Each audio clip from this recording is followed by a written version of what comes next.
नमस्कार, आपका स्वागत है। मैं हूं सुरेश शर्मा। आज हम एक खास मुलाकात में आपको मिलाने जा रहे हैं प्रदेश के ऐसे शख्स से जिसने अपना एक मुकाम ऐसा हासिल किया है कि उन्हें हाल ही में हिमाचल रत्न के रिवॉर्ड से नवाजा गया है। हम बात करेंगे नारकंडा के व्यवसायी राजेश कुमार गुप्ता की, जिनका कोरोना महामारी के दौरान अहम योगदान रहा। जब सरकारें बची, नेता बचे, परिचित बचे, एक दूसरे से मिलने से बचे, मदद की तो आप छोड़िए, लेकिन एक दूसरे के साथ जो है हाथ मिलाने से लोग कतरा रहे थे। सांसों का जिम्मा जो था वो भगवान भरोसे छोड़ दिया था। तब ऐसे शख्स ने जिला शिमला या प्रदेश की अगर बात करें हम तो मदद के लिए हाथ बढ़ाए।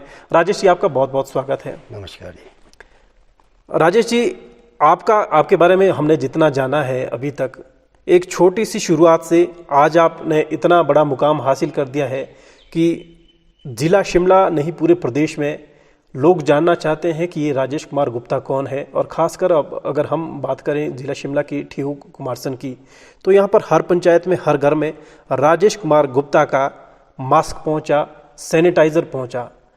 कैसे शुरुआत की और इस मुकाम तक कैसे पहुँचे आप?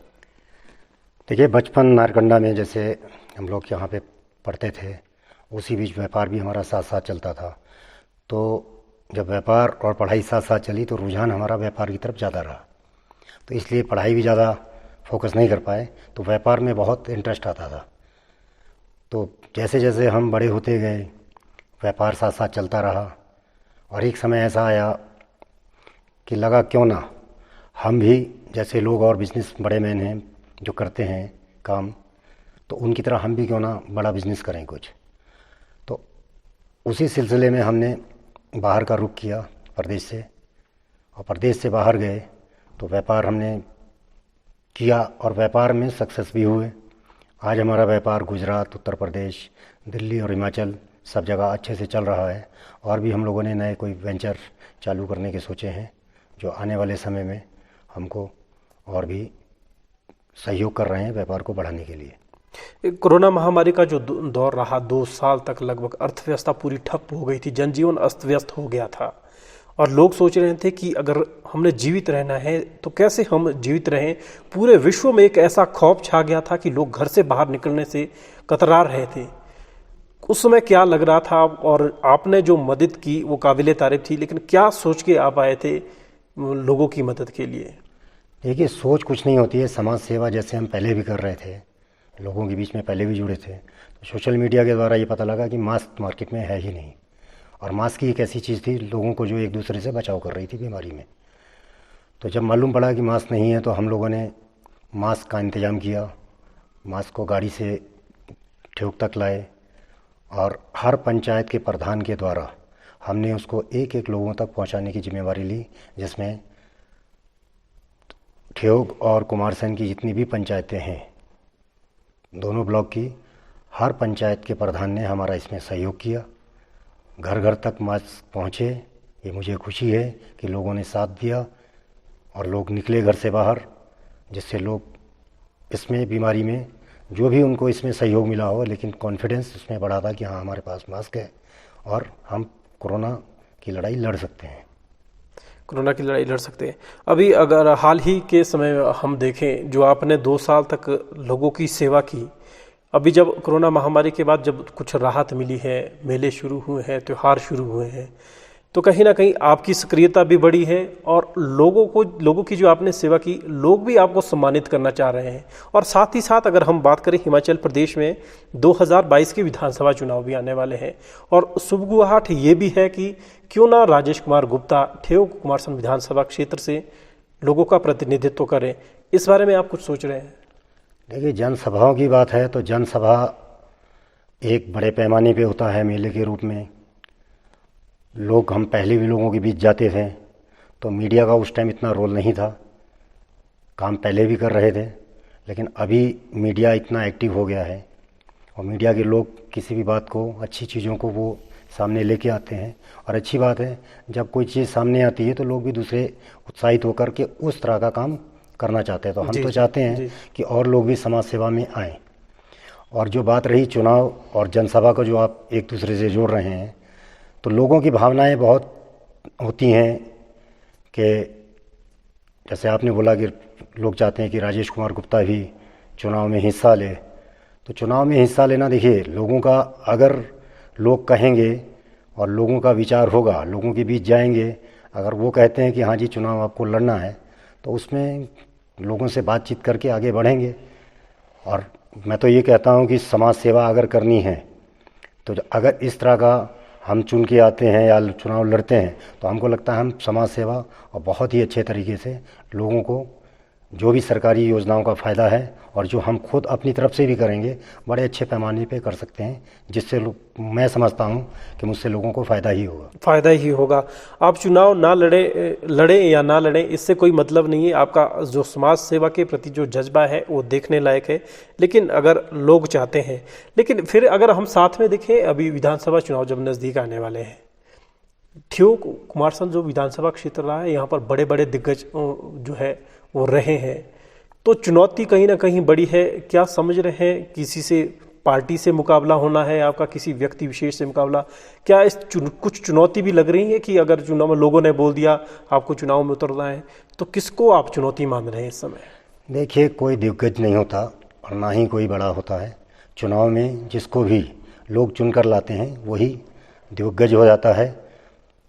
इसलिए चुनौती चुनाव तक रहती है कि हाँ जीतना है या हारना है, वो लोग कहते हैं। और चुनौती तो जीत कर आने के बाद है, लोगों के कार्य तब करने होते हैं। अगर आप हार के चले जाते हैं तो आपकी चुनौतियाँ ख़त्म हो वैसे ही हो जाती हैं। तो मैं तो कहता हूँ कि चुनौती कोई भी नहीं है, चुनौती जीतने के बाद होती है। तो ये तो लोगों के बीच जब जाएंगे, लोग जब जैसा हमको आदेश देंगे उसके हिसाब से निर्णय लेंगे। अभी तो लोगों का जैसे कहते हैं, कोई कहता है बीजेपी या कांग्रेस, तो हमारा तो अभी ऐसा किसी ने हमको ऑफ़र नहीं दिया है। अगर कोई इस तरह का हमारे पास किसी पार्टी का ऑफ़र आता है तो चुनाव पे फिर हम लोग ज़रूर मंथन करेंगे। मतलब अभी अगर हम देखें, बीजेपी की सरकार चल रही है, केंद्र में भी है, राज्यों में भी है, और दूसरा जो है कांग्रेस भी कहीं ना कहीं सत्ता परिवर्तन प्रदेश में चाह रही है। और तीसरे मोर्चे के तौर पर हम देखें, दिल्ली के बाद आम आदमी पार्टी ने पंजाब भी जीता है और हिमाचल प्रदेश की तरफ भी रुख कर रही है। किसी का अगर ऑफर आपको आता है पार्टियों का, तो क्या आप पसंद करेंगे, किसकी तरफ जाना? क्या रुझान आपका अभी कुछ बन रहा है? देखिए, रुझान अभी हम नहीं कह सकते हैं। जब लोगों के बीच जाएंगे तो पार्टी किस विषय से हमको ऑफ़र आता है, तो ये तो अभी इस तरह का कोई ऑफ़र है नहीं। कल को अगर कोई ऑफ़र आता है तो फिर निर्णय तो तभी लिया जाएगा, और लोगों के बीच जा कर के फिर निर्णय को कैसे रूप देना है वो कल की बातें हैं। अभी तो समय इलेक्शन के बहुत हैं। और रही आपकी बात, तो आपके ऊपर अभी कुछ भी कहना जल्दबाजी है, क्योंकि एक पंजाब में ये काफ़ी समय से काम कर रहे थे और हिमाचल के ऊपर आपका कोई असर होगा तो ये तो मैं अभी नहीं मानता। यहाँ दो ही पार्टियों की लड़ाई है, कांग्रेस और बीजेपी की। अगर हम देखें, हिमाचल प्रदेश की बात करें और ठियोग विधानसभा क्षेत्र की अगर हम बात करें, क्या लगता है किस तरीके से लोगों की आर्थिकी को मजबूत किया जा सकता है? हम यहाँ पर कौन सी ऐसी योजनाएं हैं? और ख़ासकर अगर हम देखें, पर्यटन से यहाँ पर बहुत ज़्यादा लोगों को रोज़गार मिला है, सेब बागवानी से बहुत ज़्यादा रोज़गार मिला है। इस दृष्टि में आप क्या देखते हैं? देखिए, जो पर्यटन है, पर्यटन में अपार संभावनाएं हैं।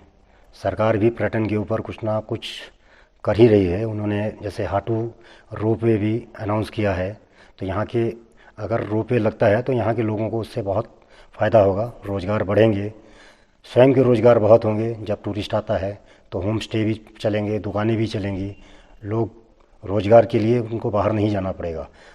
जब टूरिस्ट आता है तो होटल भी काफ़ी आ रहे हैं। मैं तो लोगों से कहूँगा, आपके बाग बगीचों में जो मकान आपने बना रखे हैं, जिन्होंने होम स्टे बना लिए हैं, जिन्होंने नहीं बनाए हैं, वो भी अपना होम स्टे में कन्वर्ट करें। लोग आ करके बाग बगीचों में रहना चाहते हैं, रेट भी अच्छे मिलते हैं सीजन में आपको। तो पर्यटन में तो रोज़गार की अपार संभावनाएं हैं, और पर्यटन के ऊपर तो हम लोग भी इसमें सरकार से बातचीत करेंगे कि और क्या चीज़ बेहतर कर सकते हैं यहाँ पे।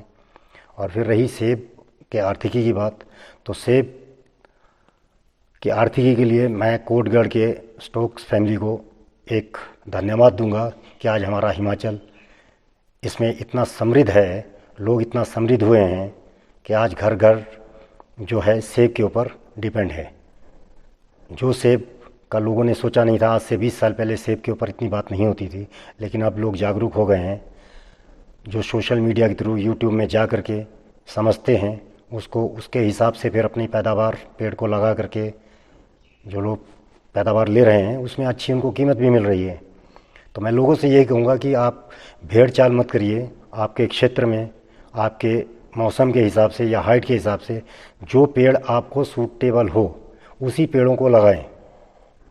किसी ने कुछ लगा लिया है और वहाँ की हाइट और जो मौसम है वो वहाँ के अनुकूल है, लेकिन आपने जहाँ आप लगा रहे हो वो उसके लिए अनुकूल हो नहीं सकता।